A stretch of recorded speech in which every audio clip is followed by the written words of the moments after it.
The Galactic Concorde had watched Earth for 3,000 cycles.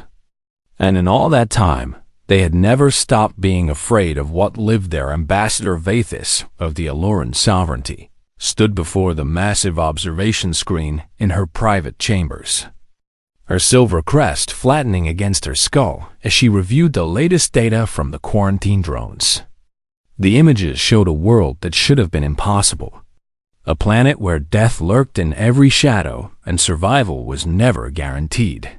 The Concorde classified planets on a scale from 1 to 10 based on how dangerous they were to sentient life. Most inhabited worlds fell between 2 and 4, with comfortable gravity and breathable atmospheres and gentle climates that allowed civilization to flourish without constant struggle. Earth was a 7. The scientists who had first discovered the planet had thought their instruments were broken. How could any world have such crushing gravity, such violent weather, such an aggressive biosphere? The oceans were filled with predators that could swallow a person whole, and the land crawled with venomous creatures and carnivorous beasts that hunted in packs. Diseases swept across continents like wildfire, and the planet itself seemed determined to shake off anything living on its surface. Through earthquakes and volcanic eruptions and massive storms that could level cities, and yet something had survived there. Something had not only survived, but thrived. Vathis watched the footage from the observation drones with the same horrified fascination she had felt for decades. The humans moved through their deadly world with a casual confidence that made her stomach turn, building their cities on fault lines and coastlines that flooded, climbing mountains that could kill them with cold and thin air, diving into oceans filled with creatures that viewed them as food. They were insane. All of them, and the Concorde had decided long ago that such madness could never be allowed to spread to the stars. The quarantine protocol had been established 2,000 cycles ago when the humans first began reaching beyond their atmosphere. The vote in the High Senate had been unanimous, with every species agreeing that contact with the Deathworlders would be catastrophic. They were too violent, too unpredictable, too dangerous to be trusted with the technology and knowledge that the Concorde had spent millions of cycles developing. So the Concorde had hidden itself, pulling back its outposts and trade routes to ensure that humans would never stumble upon evidence of galactic civilization. Observation drones were sent to watch from the outer edges of the solar system, recording everything but never interfering, never making contact. Vathis had been the ambassador assigned to the Earth file for 40 cycles now, and she had seen things that haunted her dreams. She had watched the humans split the atom and turn that power into weapons of unimaginable destruction, and she had waited for them to burn themselves to ash in nuclear fire. But they had not burned.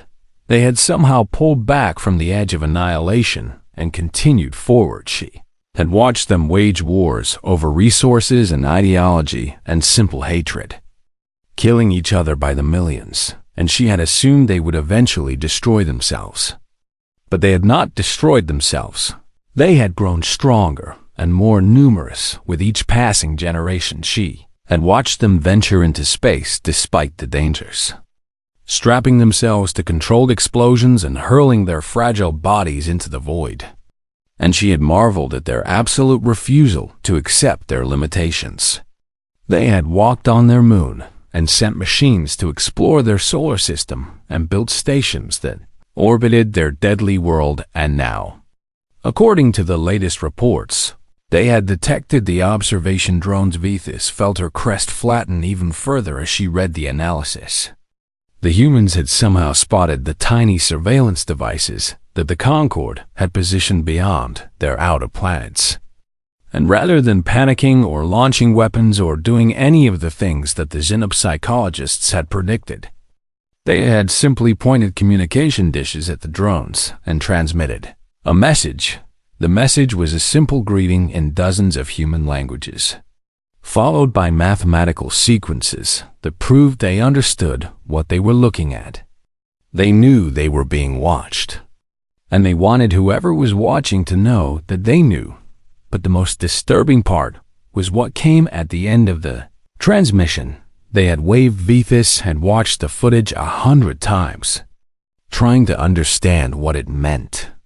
A human figure standing on one of their orbital stations, visible through a window, raising one hand and moving it back and forth in the universal gesture of greeting. It was friendly and casual and completely terrifying. The humans were not afraid. They were curious. They were reaching out to whatever was watching them from the darkness with the same reckless confidence that had allowed them to survive on their nightmare world. Vethis closed the file and turned away from the screen, walking to the window of her chambers to look out at the beautiful capital world of the Concord. The sky was a gentle purple, and the buildings stretched toward the clouds in elegant spirals of glass and light. And everywhere she looked, there were signs of the peace and prosperity that the Concord had built over countless generations. Her people, the Allurans, had evolved on a world with low gravity and no natural predators. They had developed slowly and peacefully, creating art and philosophy, and eventually space travel, without ever knowing the violence that defined so many other species. The Concord itself was built on the principle that civilization could only flourish when war was abandoned. When species learned to cooperate rather than compete, the humans would never understand that principle, Vethis thought. They were born fighting, shaped by a world that demanded constant struggle, and everything they built was touched by that violence. Even their entertainment glorified conflict and danger. Their stories filled with heroes who solved problems through force. They were not ready for the galaxy. And the galaxy was certainly not ready for them. Vethis turned back to her desk and began composing her annual report to the High Senate. The same report she had written for 40 cycles. The humans remained contained. The quarantine remained effective. And there was no need to change the current policy. But as she wrote the familiar words, she could not shake the image of that waving figure from her mind. There had been something in that gesture, something beyond simple greeting, that she could not quite identify. It almost looked like the human had been waiting for this moment. Like they had known all along that someone was out there and had simply been patient until they could prove it. Vethis dismissed the thought as paranoid fancy and finished her report. She had no way of knowing that in the darkness between stars, something ancient and terrible was stirring. Something that would make the Concord's fear of humans seem like the worry of children, afraid of shadows, and she had no way of knowing that the humans had been preparing for this day far longer than anyone in the galaxy could have imagined. The quarantine had kept the galaxy safe from humanity. For 3,000 cycles soon, humanity would be the only thing keeping the galaxy safe from what was coming. The distress signal from Valanther Prime lasted exactly 47 seconds before it cut to static.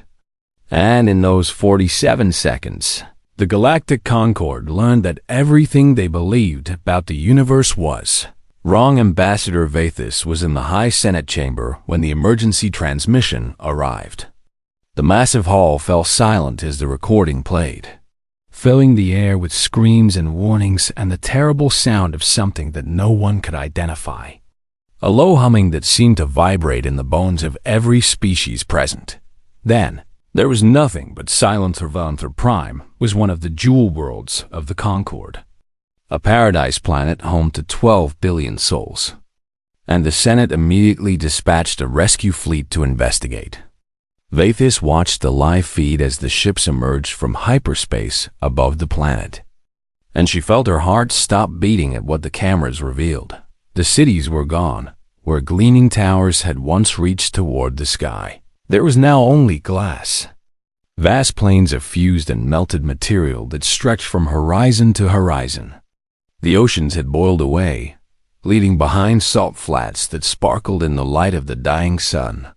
And everywhere, burned into the stone and the glass and every surface that remained, there were shadows in the shape of people, frozen in their final moments. preserved forever as dark stains on a dead world. The Senate erupted into chaos as the implications became clear. This was not a natural disaster. This was not an accident. This was an attack of a kind that no one in the Concord had ever imagined possible. But before anyone could begin to formulate a response, another distress signal, Aravid Cathra Station, had gone dark. Then the Pilgrim. Moons then, the entire seventh arm of the Sovereignty. The attacks were spreading faster than the Concord could respond, striking without warning and leaving nothing behind but glass and shadows and silence. The military fleets that were sent to investigate either arrived too late to help or simply vanished. Their final transmissions filled with that same terrible humming sound. Vathis spent sleepless nights in the archives, searching through ancient records for anything that might explain what was happening. The Concord had existed for millions of cycles and had accumulated knowledge from thousands of species. Surely somewhere in all that history there was an answer. She found it in the oldest texts, the ones written in languages that had been dead for longer than most species had existed. And what she read made her wish she had never looked the hollow ones. They were spoken of as legends, as myths, as stories told to frighten children. They came from the galactic core, from a region of space so ancient and so hostile that no modern species had ever ventured there. They had existed before the Concord, before any of the current civilizations, before the very concept of civilization itself, and they were hungry.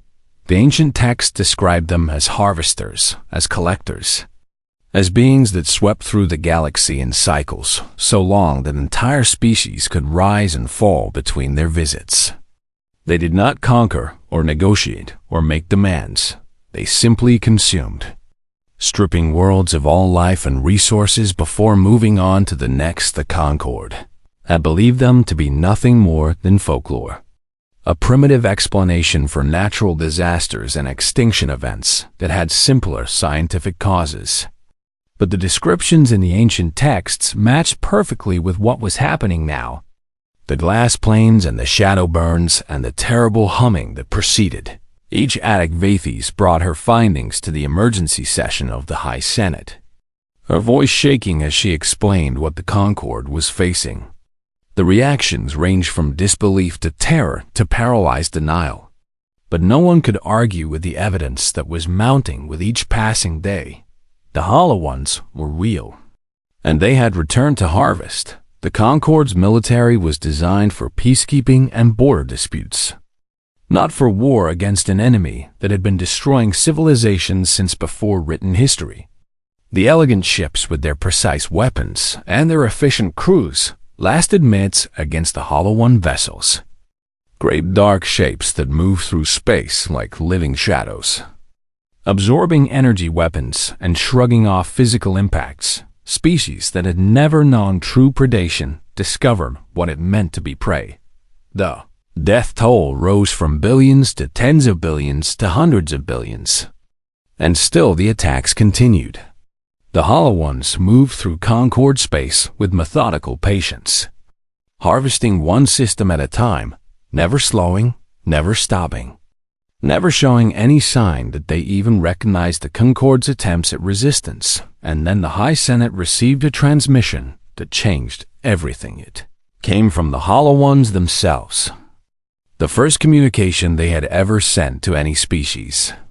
The message was simple, broadcast in every language the Concord had ever used. And it carried a meaning that made even the bravest admirals despair. "You are next." The words hung in the air of the Senate chamber, and Vathis watched as the leaders of 1,000 species realized that they were facing extinction.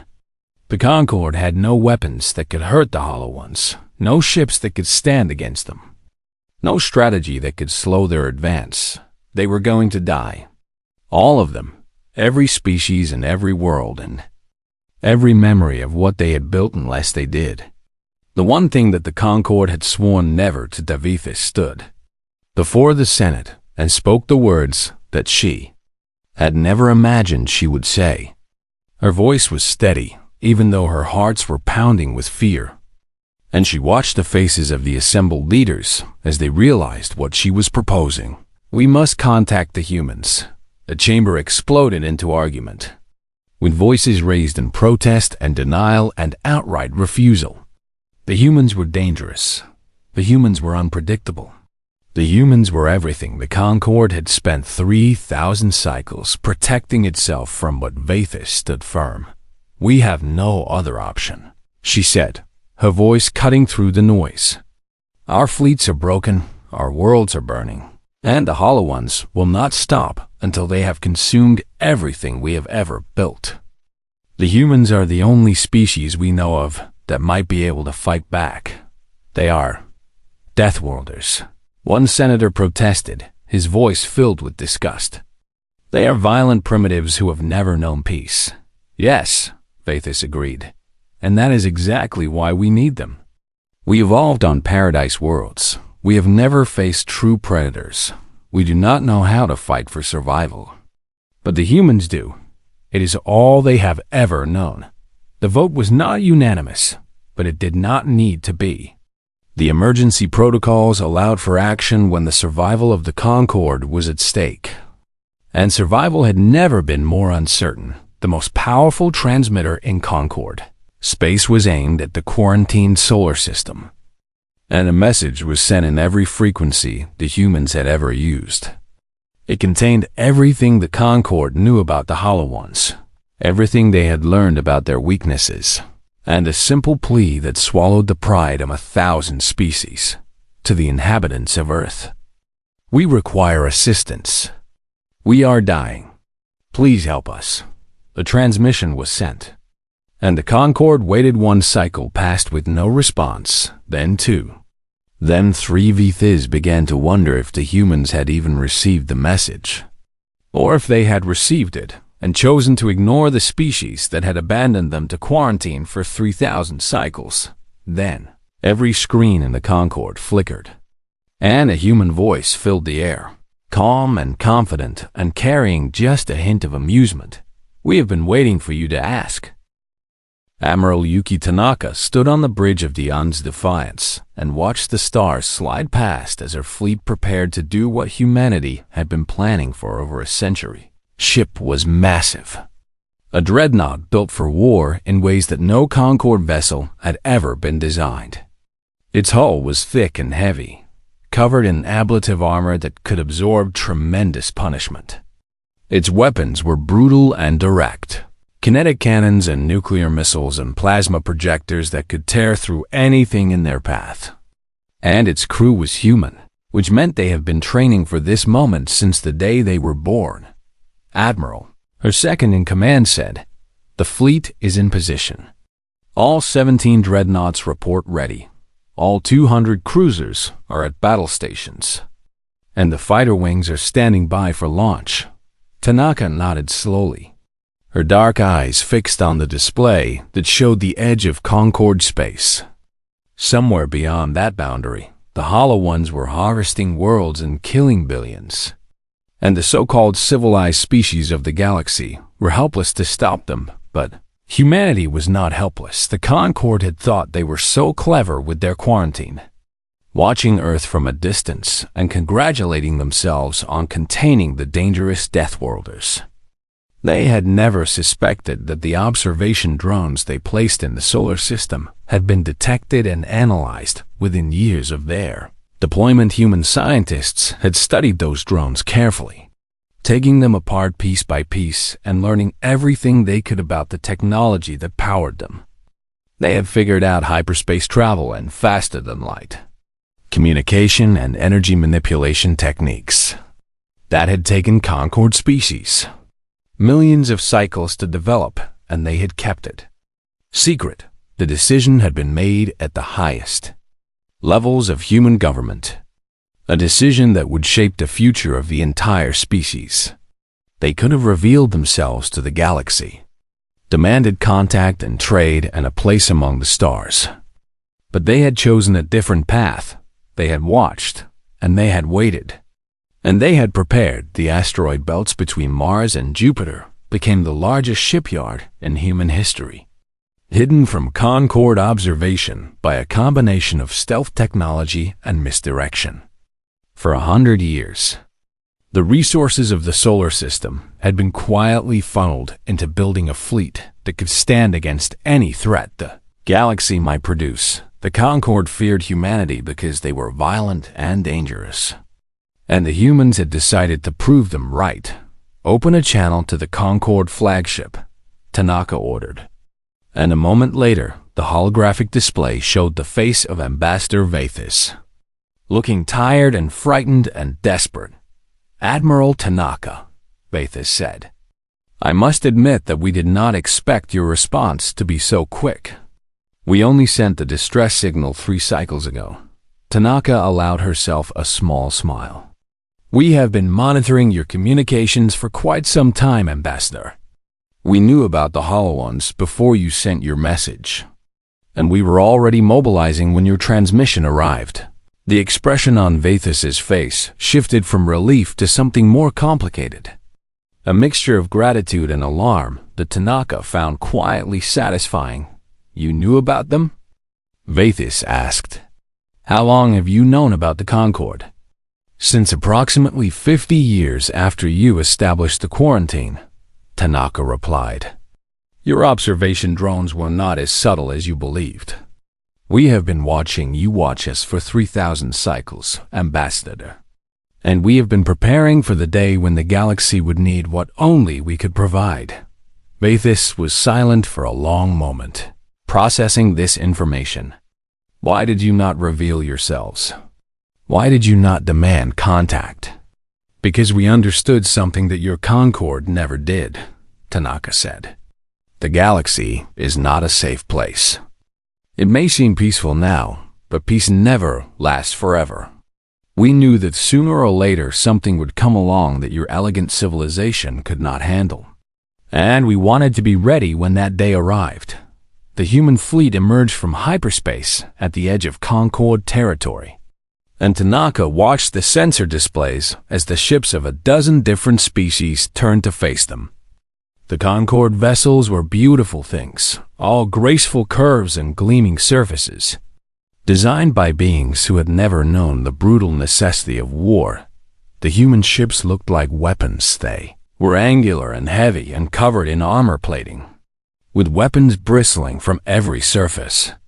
They had none of the elegance of Concorde design, because elegance was not what they had been built for. They had been built to fight, to destroy, to survive against enemies that wanted them dead. The Concorde fleet parted to let them through, and Tanaka could only imagine what the alien crews were thinking as they watched the Deathworlders pass. For 3,000 cycles, they had told themselves that the quarantine was protecting the galaxy from humanity. Now they were discovering that it had been protecting them from what was coming. "Admiral," her communications officer reported, "we are receiving transmissions from the Concorde Military Command. They want to know our tactical plans. Tell them that our tactical plan is to find the Hollow Ones and destroy them." Tanaka replied, "If they want to help, they can provide intelligence on enemy positions and keep their ships out of our way." The message was transmitted, and Tanaka turned her attention to the strategic display that showed the current state of the conflict. The Hollow Ones had carved a path of destruction through Concorde space, and their advance showed no signs of slowing, but now there was something new in their path, something they had never encountered in all their millions of years of harvesting. "Helm," Tanaka ordered, "set course for the Valak system. Intelligence indicates a Hollow One harvester fleet is currently operating there." "Aye, Admiral." Course laid in, the human fleet accelerated toward the enemy, and across the galaxy, the Concorde watched in terrified fascination. They had called for help from the Deathworlders, and now they would see what that help looked like. Tanaka stood at the center of her bridge, surrounded by the best crew Earth had ever produced, and felt a fierce pride burning in her chest. Humanity had waited for this moment, had prepared for this moment, had sacrificed and trained and built for this moment. The Hollow Ones had spent millions of years. believing they were the ultimate predators in the galaxy, consuming everything in their path without resistance. They were about to learn that Earth produced something far more dangerous than anything they had ever encountered. "All hands," Tanaka announced over the fleet-wide channel. "This is Admiral Tanaka. For 3,000 years, the galaxy has feared us. And for 3,000 years, we have waited in the shadows, building our strength and biding our time. Today we emerge from those shadows. Today we show the galaxy what humanity is truly capable of. Every world the Hollow Ones have destroyed, every life they have taken, will be answered. We fight not just for the Concord, but for every species that has ever looked at the stars and wondered if they were alone." She paused, looking around at her bridge crew, seeing the determination in their eyes. "The Hollow Ones have never lost a war," she continued. "They have never faced an enemy that could truly threaten them. Today that changes. Today they face the children of Earth, the survivors of a world that tried to kill us every single day of our existence. They think they know what predators are, a voice hardened into something cold and dangerous. We are going to teach them otherwise." The first engagement between human and Hollow One forces took place in the Valak system, and it changed everything the galaxy believed about War Admiral Tanaka watched from the bridge of the Defiance as her fleet dropped out of hyperspace directly into the middle of the enemy formation. It was a tactic that no Concord commander would ever have considered. Emerging so close to hostile vessels that the margin for error was measured in kilometers. Rather than light seconds, Hollow One ships turned to face the new arrivals, their dark hulls seeming to absorb the light around them. They were massive things, each one larger than the biggest human dreadnought, covered in organic-looking protrusions that served purposes no Concord scientist had ever been able to determine. "All ships," Tanaka ordered, "weapons free. Show them what we brought." The human fleet opened fire kinetic. Cannons hurled tungsten projectiles at significant fractions of light speed, tearing through Hollow One shields with brute force that energy weapons could never match. Nuclear missiles launched in swarms, their warheads designed to detonate in sequences that would overwhelm any defensive system. Plasma projectors carved burning lines through the darkness of space. The Hollow Ones had fought 1,000 species across 1,000,000 years, and they had never encountered anything like this. Concord weapons were designed to be elegant and efficient, to disable rather than destroy, to minimize collateral damage and preserve the possibility of negotiation. Human weapons were designed to kill, pure and simple, and they did so with terrifying effectiveness. 3 Hollow One vessels died in the first minute of combat, their hulls ripped apart by impacts that would have barely scratched a Concord ship. The rest of the enemy fleet responded with their own weapons, firing beams of energy that had melted through every defense the Concord had ever built to human. Ships took those hits and kept coming. Their armor was thick and their hulls were built with redundancy the Concord engineers would have considered wasteful. They lost turrets and sensor arrays and entire sections of their outer hulls, but they did not stop fighting. Human damage control teams raced to contain breaches while their shipmates continued pouring fire into the enemy. The cruiser Valor reports critical damage, the tactical officer announced. Captain Morrison is requesting permission to withdraw. Denied, Tanaka replied. Tell Morrison to close with the nearest enemy vessel and continue engaging. The Valor did as ordered, its broken hull trailing atmosphere as it accelerated toward a Hollow One harvester 3 times its size. When its weapons finally went silent, the cruiser itself became a weapon, ramming directly into the enemy ship and detonating its remaining nuclear ordnance in a final act of defiance. The harvester died, and the Valor died with it, and the crew of 600 humans took 10,000 Hollow Ones with them into oblivion across the system. Similar scenes played out as human ships fought with a ferocity that defied rational analysis. Commanders who should have retreated instead charged forward, trading their lives for enemy vessels in calculations that horrified the Concorde. Observers watching from a safe distance, but the most terrifying aspect of the battle was not the ship's captain. Marcus Cole led the first boarding party onto a Hollow One command vessel, his squad of 30 Marines cutting their way through the hull with breaching charges and determination. The interior of the alien ship was dark and organic, more like the inside of a living creature than a machine. And it was filled with horrors. The Hollow Ones themselves were nightmares given form. Elongated bodies covered in chitinous armor, multiple limbs ending in claws that could slice through metal, sensory organs that could detect prey across vast distances. They had evolved as the ultimate predators of their home region, and they had never encountered anything that could challenge them. They had never encountered humans. Cole's squad moved through the ship with practiced efficiency, using weapons that the Concorde would have considered primitive, but that were devastatingly effective at close range. Automatic rifles firing chemical propellant rounds tore through Hollow One armor that had stopped energy weapons cold.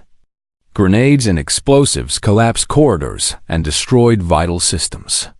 And when ammunition ran low, the Marines drew knives and fought with their bare hands. The Hollow Ones were faster than humans, their reflexes honed by millions of years of predatory evolution.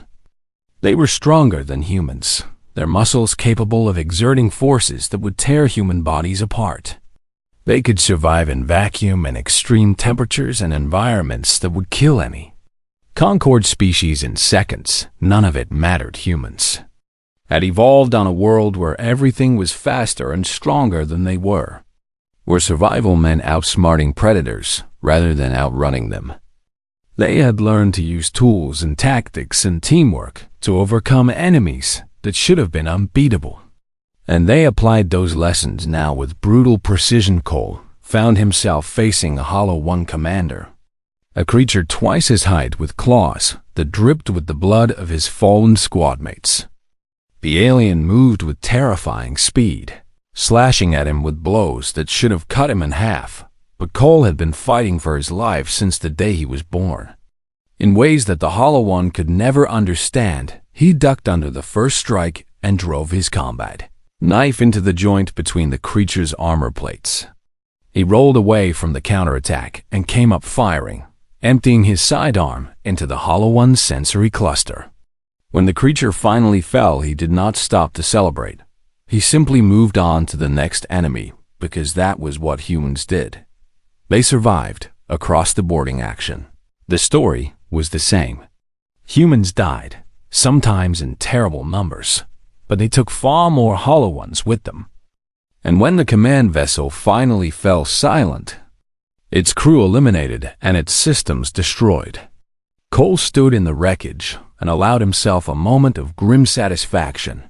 "This is Captain Cole," he transmitted to the fleet. "Objective secured. The bastards bleed, Admiral. They bleed just like anything else." The Battle of Valix ended 3 hours after it began, with the complete destruction of the Hollow One Harvester fleet. The humans lost 12 ships and nearly 4,000 personnel. Casualties that would have been unacceptable to any Concorde commander. Admiral Tanaka looked at the butcher's bill and nodded slowly. "Acceptable losses," she said. "Set course for the next system. We have a war to win." Ambassador Vathis watched the after-action reports from her chambers on the Concorde flagship, her hands trembling as she reviewed the footage. The humans had won, decisively and completely, but the manner of their victory was almost as terrifying as the Hollow Ones themselves. They did not fight like any species the Concorde had ever known. They did not seek to minimize casualties or preserve their forces for future engagements. They simply attacked with every weapon at their disposal, until either they or their enemy was destroyed, and they seemed to consider this normal. Vathis thought about the 3,000 years of quarantine, about the careful protocols designed to protect the galaxy from the Deathworlders. And she realized how naive the Concord had been. They had feared human violence, human aggression, human capacity for destruction. They had told themselves that keeping humanity contained would prevent that violence from spreading to the civilized galaxy. But violence was already in the galaxy. It had always been in the galaxy, lurking in the dark spaces between stars and waiting for the moment to strike. The Concord had simply been too comfortable to see it. The humans had seen it all along. They had prepared for it, trained for it, built their entire civilization around the understanding that survival was never guaranteed and peace was always temporary. And now, for the first time in 3,000 years, Vathis found herself grateful for every single thing that made humans terrifying. The war against the Hollow Ones lasted 3 years, and it changed the galaxy forever. Admiral Yuki Tanaka stood on the bridge of the Defiance as her battered fleet approached the final objective. The heart of Hollow One civilization hidden deep in the galactic core. The ship that had once been the pride of human engineering was now held together with emergency welds and desperate repairs. Its hull scarred by 100 battles, and its crew reduced to half their original number, but they were still fighting. Because that was what humans did. The journey to this moment had been paid for in blood beyond counting. World after world had been liberated from Hollow One, harvesting fleets, each victory costing ships and lives that could never be replaced. The human fleet that had begun the war with 17 dreadnoughts now had only 7. And of the 200 cruisers that had followed Tanaka into battle, only 63 remained.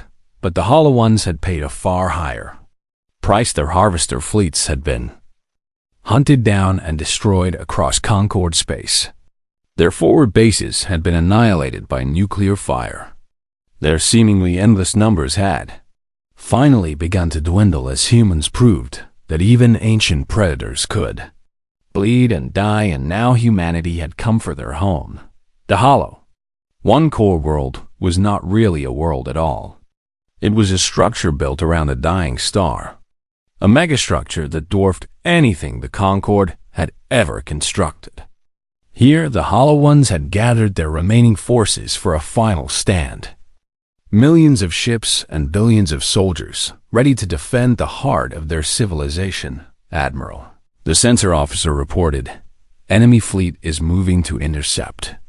Preliminary count suggests approximately 4 million vessels. Tanaka looked at the tactical display showing her 63 remaining capital ships and the scattered fighters and support craft that surrounded them. The numbers were impossible, even by human standards. Even accounting for everything they had learned about fighting the Hollow Ones. Open a channel to the fleet. She ordered. The communication line crackled to life, connecting her to every ship under her command.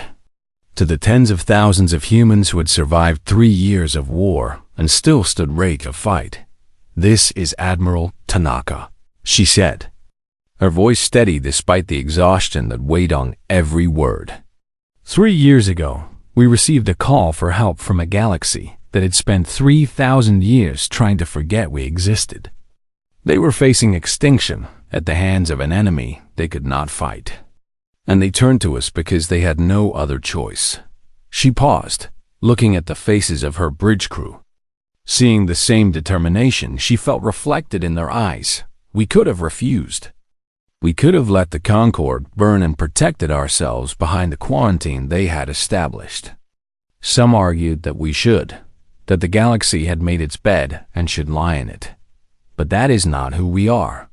We are humans, the children of a world that tried to kill us every single day. And we learned long ago that survival means nothing if you abandon everything that makes life worth living.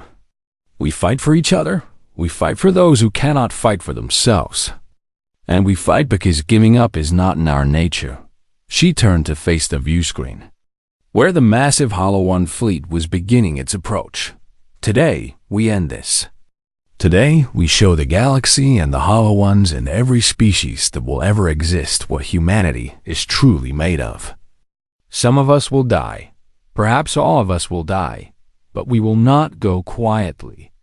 We will not surrender. We will fight until our last ship is destroyed and our last soldier has fallen. And we will make them pay for every single life they have taken. Her voice hardened into something cold and absolute. All ships. Attack. The human fleet surged forward, and the final battle of the war began. What followed was the most brutal engagement in the history of space warfare. Human ships dove into the heart of the Hollow One formation, trading their lives for enemy vessels in exchanges that defied rational calculation. Nuclear warheads detonated in chains that turned sections of space into expanding spheres of fire. Boarding parties fought through Hollow One ships with a ferocity that terrified even the ancient predators. The Defiance led the charge, its weapons blazing even as its hull was torn apart by enemy fire. Tanaka stood at the center of the chaos, issuing orders with calm precision as her ship died around her. "Target their command vessel," she ordered. "Everything we have left, put it on that ship." The Defiance and its escorts concentrated their fire on the largest Hollow One vessel, a nightmare of organic technology that served as the coordination point for the entire enemy fleet. The barrage lasted only minutes before the human ships were overwhelmed by counterfire. But those minutes were enough. The command vessel shattered, and with it the coordination that had held the Hollow One fleet together. For the first time in their existence, the ancient predators found themselves fighting as individuals rather than as a unified force and against humans. That was a death sentence. The battle lasted 6 hours. And when it finally ended, the Hollow One core structure was a burning ruin. The megastructure that had stood for millions of years collapsed under the assault of human weapons, taking the heart of Hollow One civilization with it of the human fleet. Only 23 ships survived, including the broken hulk of the Defiance. Admiral Tanaka stood on her shattered bridge, surrounded by the bodies of crew members who had given everything for this victory, and allowed herself to feel the weight of what they had accomplished. The war was over. The Hollow Ones were broken. The galaxy was saved 2 months later. The surviving human forces gathered with representatives of the Galactic Concord for the peace accords that would shape the future of both civilizations. Admiral Tanaka, now the most famous human in the galaxy, led the delegation into the Great Hall where Ambassador Vathis and the leaders of 1,000 species waited. Vathis had prepared a speech expressing the gratitude of the Concord, acknowledging the sacrifice humanity had made and offering whatever compensation might be appropriate. She had spent weeks crafting words that might begin to repay the debt the galaxy owed to the Deathworlders, who had saved them. But Tanaka spoke first. "The quarantine is over," she said, her voice carrying across the silent hall. "We have earned our place among the stars, and we will not return to isolation. But we are not here to demand tribute or submission or any of the things you might expect from conquerors." She paused, looking around at the assembled representatives of species that had feared humanity for 3,000 years. "We are offering partnership, equal terms, mutual respect, a place in the galactic community as allies rather than threats. The war showed us that the galaxy needs protectors, and it showed you that we are capable of being those protectors without becoming the monsters you feared." Vathis stepped forward, her prepared speech forgotten. "Why?" she asked, her voice barely a whisper. "Why did you help us? After everything we did, after 3,000 years of quarantine and fear, why did you come when we called?" Tanaka's expression softened, and for the first time since the war began, Vathis saw something other than cold determination in the human's eyes. She saw warmth and compassion, and a deep understanding of what it meant to be vulnerable in a dangerous universe. "Because you asked," Tanaka said simply. "Because the strong protect the weak. Because that is what pack animals do." We evolved on a world that should have killed us, and we survived because we learned to look out for each other. That instinct does not stop at the borders of our solar system. She extended her hand. The human gesture of greeting that Vathis had seen in the quarantine footage so many years ago. We are not the monsters you feared. Tanaka continued. We are just the ones you needed. And now that the immediate threat is over, we want to build something better with you. A galaxy where no species has to face extinction alone. Vathis looked at the offered hand, thinking about everything that had happened since that first distress signal had been sent. She thought about the billions of lives lost to the Hollow Ones, and the millions of humans who had died to stop them. She thought about the fear that had defined the Concord's relationship with humanity for 3,000 years, and the courage that had allowed the humans to put that fear aside and fight. For species that had abandoned them, she reached out and took Tanaka's hand. The hall erupted in applause from 1,000 different species. The sound of a galaxy acknowledging that everything had changed. The quarantine was over, the Hollow Ones were defeated, and humanity had emerged from the shadows not as conquerors, but as partners. Ambassador Vathis looked into the eyes of Admiral Tanaka and saw the future of the galaxy reflected there. It was a future where the Deathworlders stood alongside the civilized species, protecting and being protected, sharing the burdens of survival in a universe that was far more dangerous than anyone had imagined. It was a future worth fighting for, and humanity, as always, was ready to fight.